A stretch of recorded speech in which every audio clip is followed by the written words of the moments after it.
တကယ်ဖြစ်တာပါနော်အဲ့ဒီမှာဒါကသူခေါင်းကြီးကန်ပြီးတော့ထွက်လာတဲ့ CCTV ပေါ့နော်ရိုက်မိထားတာပေါ့နော်ကြည်အောင်ယူးကြောင်ကြောင်နဲ့အမလီကြောက်စရာကြီးဓာကြီးရတစ်ဖက်နဲ့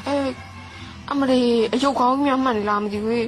အဲ့နားလူတွေကလည်းအယုတ်ခေါင်းကြီးလိုပဲထင်နေကြတာဒီလားကြောက်မပြေတယ်လို့ဆေးချောင်လို့နဲ့ကြည်အောင်ကြောက်စရာကြီးအသက်ခံရတဲ့အမကြီးချစ်စရာလေးစက်ယုံစင်းတာတဲ့